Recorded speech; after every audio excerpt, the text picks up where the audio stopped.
Rules Royce کنپنی اس دنیا کی سب سے زیادہ ایکسپینسیو یعنی مہنگی کاریں بناتا ہے، اور اس $7 بلین کی کمپنی کی شروعات ایک ایسے لڑکے نے کی جس نے کبھی اسکول کا منہ تک نہیں دیکھا۔ اوپر سے اس کا بچپن بھی غریبی میں ہی گزرا۔ اس لڑکے کا نام ہے ہنری روئس، جس نے اپنی پہلی $1 ملین کمپنی کی شروعات صرف 20 پاؤنڈ سے کی۔ لیکن آخر کیسے؟ MH ایکسپلورر کی اس ویڈیو میں آپ سبھی کا تہہ دل سے خوش آمدید۔ ہنری روئس 1863 کو پیدا ہوئے تھے۔ اس کے ماں باپ جیمز اور میری ایک فلاور مل چلاتے تھے، لیکن ان کا یہ فیملی بزنس اتنا اچھا نہیں چل رہا تھا، یہاں تک کہ 1868 میں ان کا یہ فلاور مل ختم ہو گیا، جس کی وجہ سے پوری فیملی کو کام کی تلاش میں لندن جانا پڑا۔ صرف 4 سال کی عمر میں ہنری کو اپنی زندگی میں پہلا کام ملا، اور وہ کام تھا کھیت میں چڑیوں کو ڈرانے کا، جس سے ہنری کو تھوڑے کچھ پیسے مل جاتے تھے۔ دوسری طرف ہنری کے والد کو ایک دوسرے مل میں کام کرنے کا موقع مل گیا، لیکن اس کے باوجود ان کی فیملی قرضوں میں ڈوبی ہوئی تھی اور حالات بد سے بدتر ہوتے جا رہے تھے، یہاں تک کہ جب ہنری 9 سال کے ہو گئے تب ان کے والد اس دنیا سے چل بسے، جس کے بعد پوری فیملی فائنینشلی اور کمزور ہو گئی۔ اس لیے ہنری اسکول کبھی جا نہ سکا۔ جہاں باقی بچے صبح اسکول جاتے تھے، وہیں ہنری صبح سویرے اخبار بیچنے جاتا تھا۔ پوسٹ آفس کے لیے ٹیلی گرام کی ہر ڈیلیوری پر بھی ہنری کو کچھ پیسے مل جاتے تھے، لیکن ہنری کی ماں ابھی بھی قرضوں میں ڈوبی ہوئی تھی، اور جب انہیں احساس ہوا کہ وہ اپنے بچے کی پرورش نہیں کر پا رہی، تب اس کی ماں نے فیصلہ کیا اور ہنری کو اس کی چچی کے پاس چھوڑایا۔ لیکن حالات کافی خراب تھے۔ کچھ دن ایسے بھی آئے جب ہنری کو بنا کچھ کھائے پیے ہی سونا پڑتا تھا۔ اس طرح وقت گزرتا رہا اور ہنری کی عمر 15 سال تک پہنچ گئی۔ اس وقت اس کی چچی نے گرین ناردرن ریلوے کمپنی کو چھوٹی سی فیس دے کر ہنری کو ٹریننگ کے طور پر داخلہ دلوا دیا۔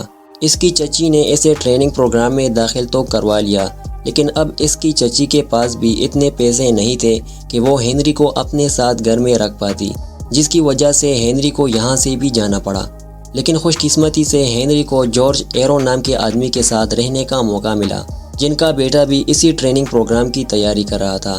رات کے وقت میں جارج دونوں لڑکوں کو اپنے ساتھ بٹھاتا اور انہیں الگ الگ طرح کے اوزاروں کا استعمال کرنا سکھاتا۔ ہنری کو یہ سب بہت اچھا لگنے لگا اور دھیرے دھیرے وہ پریکٹس کرتے کرتے کئی گھنٹے بتانے لگا۔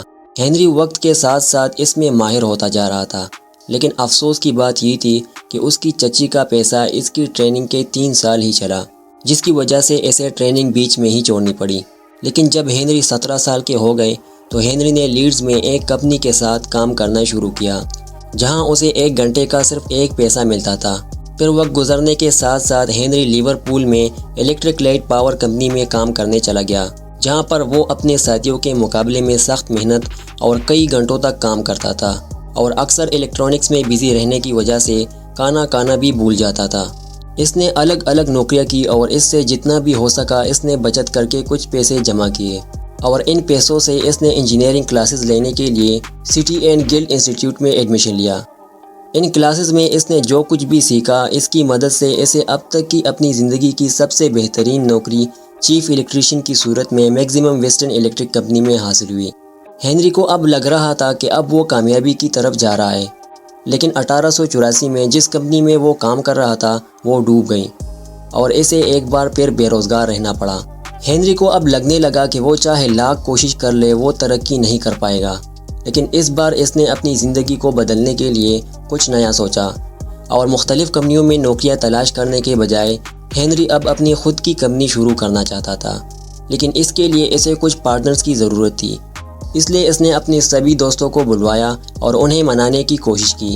اس کے دوستوں میں صرف ایک دوست اس بات پر راضی ہوا، جس کا نام تھا ارنسٹ کلیئرمونٹ۔ اتفاق کی بات یہ ہے کہ وہ بھی ایک انجینئر تھا۔ دونوں نے مل کر 1884 میں ایک کمپنی کی شروعات کی، جس کا نام FH روئس کمپنی رکھ دیا۔ اس وقت ہنری کے پاس صرف 20 اور اس کے دوست ارنسٹ کے پاس 50 پاؤنڈ تھے، لیکن انہوں نے کچھ نہ کچھ کر کے تھوڑی بہت رقم جمع کر لی اور ایک ساتھ مل کر بجلی کی فٹنگ بنانے کا کاروبار شروع کر دیا۔ انہوں نے مینچسٹر میں کوک اسٹریٹ پر ایک دکان کرائے پر لی، اور اس کے اوپر بنے ہوئے کمرے میں دونوں رہا کرتے تھے۔ کھانا کھانے کے پیسے نہ ہونے کی وجہ سے یہ دونوں ہر دن سینڈوچ بناتے تھے۔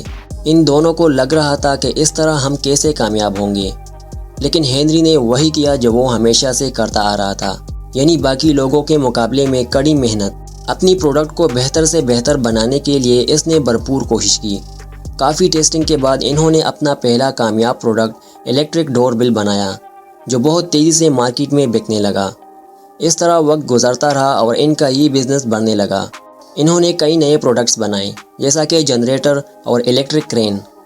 1897 میں ان کے شیئرز 6000 پاؤنڈ تک پہنچ گئے اور ٹھیک 12 مہینوں بعد یہ 20,000 پاؤنڈ تک بڑھ گئے۔ اس طرح یہ سلسلہ چلتا رہا اور 1899 میں کمپنی کے شیئرز 30,000 پاؤنڈ تک ہو گئے۔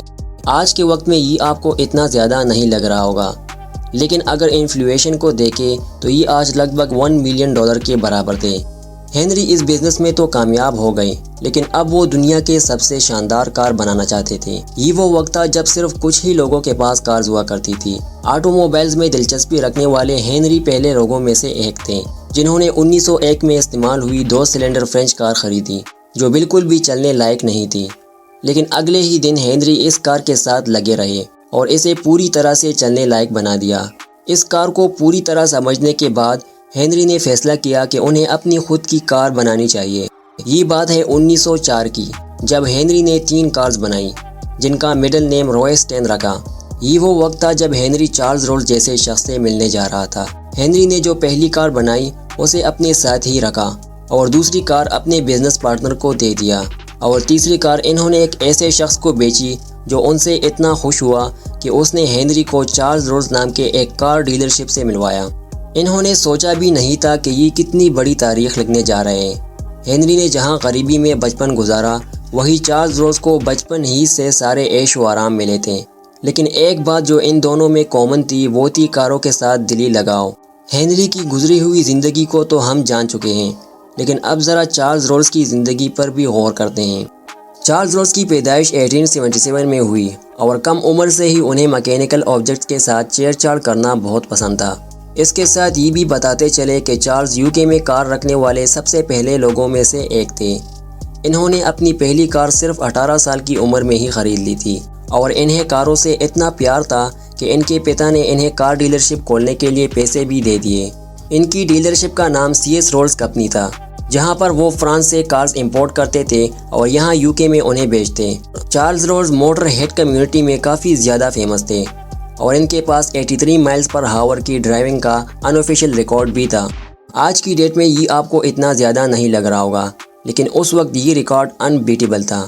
چارلز نے 1903 میں Paris to Madrid town to town race میں بھی حصہ لیا تھا، جس میں 34 ڈرائیوروں اور لوگوں کی موت بھی ہو گئی تھی۔ چارلز نہ صرف تیز کار چلا سکتے تھے بلکہ وہ ایک بہترین ایوییٹر بھی تھے، جو کہ گریٹ برٹین میں پائلٹ کا لائسنس رکھنے والے دوسرے شخص تھے۔ انہوں نے فلائٹ فلائر نام کی ایک جہاز میں 200 سے زیادہ اڑانیں بھری۔ پرسنلی رولز کو لگژری بہت پسند تھی۔ جب انہوں نے پہلی بار ہنری کی بنائی ہوئی 2 سلنڈر کار چلائی تو وہ رویس 10 کی کوالٹی سے بہت خوش ہوا اور انہوں نے فوراً ہنری کو اپنے ساتھ کام کرنے کے لیے کہا۔ یہ وہ وقت تھا جب رولز اور رویس کا نام جڑنے والا تھا۔ 1904 میں چارلز رولز اور ہنری رویس نے آفیشلی رولز رویس کمپنی کی بنیاد رکھی۔ 41 سالہ ہنری، جس کے پاس کئی سالوں کا الیکٹرانکس اور میکینیکل آبجیکٹس بنانے کا ہنر تھا، تو دوسری طرف 27 سالہ چارلز، جو کہ ایک بڑیا بزنس مین تھے جو مارکیٹنگ کا استعمال کرنا جانتے تھے۔ انہوں نے پولیٹیشین، میڈیا اور رائلٹی میں اپنے جان پہچان والوں کا فائدہ اٹھایا اور ان میں سے ایسے بائرز کو ڈھونڈا جو ان کی لگژری کاروں کو خرید سکتے تھے۔ 1904 میں انہوں نے دی پیرس موٹر شو میں اپنی پہلی کار رولز رویس 10 HP کار کو دکھایا اور اس کار کو انہوں نے چارلز کی کار ڈیلرشپ سے 395 پاؤنڈز میں بیچا، جو آج $10,000 کے برابر ہے۔ انہوں نے اس طرح کی صرف 16 کاریں بنوائی اور ان میں سے آج اگر آپ کو کوئی بھی کار مل جائے تو یہ بہت ہی بڑی بات ہوگی۔ ان میں سے ایک کار 2007 میں نیلامی میں $3.2 ملین کی بیچی گئی تھی۔ انہوں نے اپنی دوسری کار رولز رویس سلور گوسٹ کو مارکیٹ میں 1906 میں اتارا۔ سلور گوسٹ کے سبھی میٹل پارٹس سلور اور ایلومینیم سے کوٹڈ تھے۔ 15,000 مائل چلانے کے بعد انہوں نے لوگوں کے سامنے ایک ٹیسٹ کرنے کا سوچا۔ انہوں نے سلور گوسٹ کا انجن سٹارٹ کیا اور اس کے اوپر ایک گلاس پانی رکھ دیا۔ لوگ یہ دیکھ کر حیران رہ گئے کہ اس گلاس سے پانی کا ایک بوند بھی باہر نہیں گرا، جس سے صاف ظاہر ہوتا ہے کہ سلور گوسٹ کا انجن بالکل خاموش تھا۔ اس وقت اسے دنیا کی سب سے بہترین کار مانا جاتا تھا اور آج تک سلور گوسٹ کو دنیا کی سب سے بہترین کاروں میں شمار کیا جاتا ہے۔ جب یہ دونوں شخصیات آٹو موبائلز میں کافی فیمس ہو گئے، تب چارلز نے ہنری کو ہوائی جہاز کے انجن بنانے کے لیے منانے کی کوشش کی، کیونکہ چارلز کا دوسرا جنون اڑنا بھی تھا، لیکن ہنری نے صاف انکار کر دیا۔ کمپنی کی بڑھتی ہوئی کامیابی کو دیکھ کر چارلز کے پاس جہازوں پر دھیان دینے کے لیے کافی وقت تھا، اس لیے انہوں نے کمپنی کو ریزائنیشن لیٹر دے دیا۔ چارلز نے کہا کہ وہ ڈرائیونگ سے زیادہ اڑنا پسند کرتے ہیں، اس لیے 1909 میں انہوں نے اپنا رائٹ فلائر جہاز خریدا، جس میں انہوں نے کئی اڑانیں بھری۔ لیکن آخر 1910 میں ایک ایئر شو کے دوران جب چارلز لینڈنگ کر رہے تھے، تب ان کا جہاز اچانک سے کریش ہو گیا اور چارلز کی وہاں پر ہی موت ہو گئی۔ چارلز رولز جہاز کے حادثے میں مرنے والے برٹین کے پہلے ناگرک تھے۔ اس سمے اس کی عمر 32 سال تھی۔ اپنے ساتھی کو کھونے کے بعد ہنری کی صحت بھی بگڑنے لگی، جس کی وجہ تھی نیند کی کمی اور صحیح طرح کھانا نہ کھانا، جس سے ہنری کی صحت دن بدن خراب ہوتی جا رہی تھی۔ اب ہنری روئس فیکٹری سے زیادہ گھر میں ہی وقت بتانے لگے۔ اپنے خراب طبیعت کے باوجود ہنری روئس نے اپنی کڑی محنت جاری رکھی۔ وہ اپنے بستر میں لیٹے ہوئے ڈیزائن کے اسکیچز بنانے لگے۔ یہ بات تو سچ ہے کہ ہنری نے کئی سالوں تک ہوائی جہاز کے انجن بنانے سے انکار کیا، لیکن فرسٹ ورلڈ وار سے ٹھیک پہلے انہیں انجنز بنانے کے لیے مجبور ہونا پڑا۔ 1914 میں انہوں نے رولز روئس ایگل انجن بنایا، جو کہ فورین کنٹریز کی سبھی جہازوں میں استعمال ہونے لگا، اور یہیں سے رولز روئس کی انٹری پلین انجن مینوفیکچرنگ کی دنیا میں ہوتی ہے۔ 1921 تک ان کی کاروں کی ڈیمانڈ اتنی بڑھ گئی کہ 3 سال کا بیک لاگ ہو گیا، اور اس لیے انہوں نے اسپرنگ فیلڈ میساچوسیٹس میں ایک نئی امریکن رولز روئس فیکٹری کھولی۔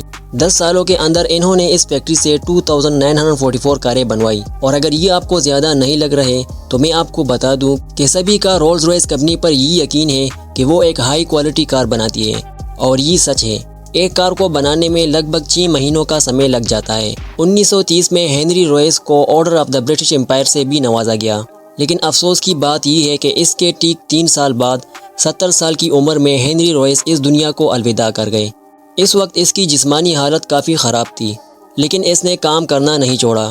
اس نے اپنی موت سے ایک رات پہلے ایک لفافے کے پیچھے ایک ایڈجسٹیبل شوک ابزاربر کا اسکیچ بنوایا تھا، اور اسے اپنے نرس کو دیکھ کر کہا کہ اسے فیکٹری کے مزدوروں تک پہنچا دینا، لیکن اسکیچ پہنچنے سے پہلے ہی ان کی موت ہو گئی۔ لیکن یہ سچ ہے کہ ان دونوں شخصیات نے اپنے پیچھے ایک ایسی وراثت چھوڑ دی ہے جس کی وجہ سے لوگ آج بھی انہیں یاد کرتے ہیں، اور آنے والے وقت میں بھی یاد کریں گے۔ آج اگر ہم رولز روئس کمپنی کی ویلیویشن کی بات کریں تو وہ لگ بھگ $7 بلین سے زیادہ ہیں۔ امید کرتا ہوں کہ آج کی ویڈیو آپ کو پسند آئی ہوگی۔ ملتے ہیں نیکسٹ ویڈیو میں، تب تک کے لیے اللہ حافظ۔